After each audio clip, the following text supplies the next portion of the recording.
কিছু কিছু জেলায় কিছু কিছু জায়গায় এসপি এবং ওসিরা বিএনপির পা চাটতে চাটতে তারা ব্যস্ত হয়ে যাচ্ছে। বিএনপির প্রার্থীদের সুনজরে পড়ার জন্য তারা ব্যস্ত হয়ে যাচ্ছে।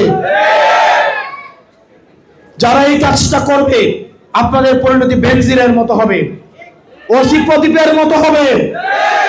আমরা গুলির মুখ থেকে ফিরে আসা, আমাদেরকে ভয় দেখায় লাভ নাই। আপনারা যারা নির্বাচন ম্যানিপুলেট করার চিন্তা করছেন,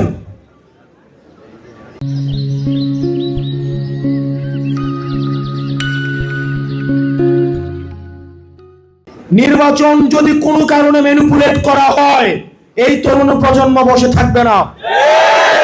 প্রিয় ফেনীবাসী, আপনাদের আগামীর ভোট হোক আধিপত্যবাদের বিরুদ্ধে, আপনাদের আগামীর ভোট হোক সংস্কারের পক্ষে। আপনারা দেখতে পেয়েছেন গত 1.5 বছর কোন কোন দল সংস্কারের বিপক্ষে অবস্থান নিয়েছে।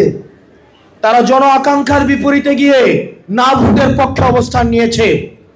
ছাত্রদের এবং জনতাদের দীর্ঘদিনের আকাঙ্ক্ষিত যে বাংলাদেশের স্বপ্ন সংস্কারের মধ্য দিয়ে প্রতিফলিত হতে যাচ্ছিল, কারা সেটিতে বাধা দিয়েছে। প্রিয় ফেনীবাসী, আপনারা জানেন কারা চাঁদার টাকায় কাদের দল চলে।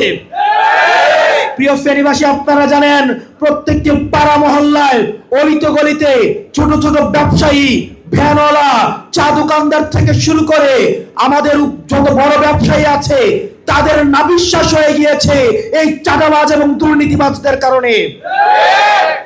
অপশাসনের সময় যখন সংবিধানকে ব্যবহার করে আমাদের ভোট কেড়ে নেওয়া হলো, সংবিধানের দোহাই দিয়ে যখন রাস্তাঘাটে মানুষ হত্যা করা হলো, রাষ্ট্রের ভুয়া নিরাপত্তার কথা বলে যখন আলেম ওলামাকে নির্যাতন করা হলো, তখন জাতীয়তাবাদী দলের নেত্রী খালেদা জিয়া বলেছিলেন যে এই সংবিধান ছুঁড়ে ফেলা হবে।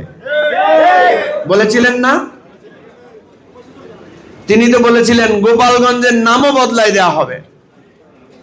তাইলে এখন আপনারা কেন সংবিধানের দোহাই দিচ্ছেন? কারণ আপনারা ভাবছেন যে ক্ষমতার আমরা খুব কাছাকাছি চলে এসেছি, এখন আর সংশোধন সংস্কার আর দরকার নাই, আমরা ক্ষমতায় আসলে দেশটাকে খুব ভালোভাবে চালাবো। আমরা চাই আপনারা ক্ষমতায় আসেন বা যেই আসেন, দেশের মানুষকে সুন্দরভাবে আপনারা রাষ্ট্রটা চালান। গতকাল আমরা দেখেছি বিএনপির নেতারা ক্রমাগত আরো উপেক্ষা, আরো কটাক্ষ, আরো বিদ্রূপ চালিয়ে যাচ্ছে। চাঁদাবাজির টাকায়, দুর্নীতির টাকায়, লুটপাটের টাকায় এত অহংকার ভালো নয়।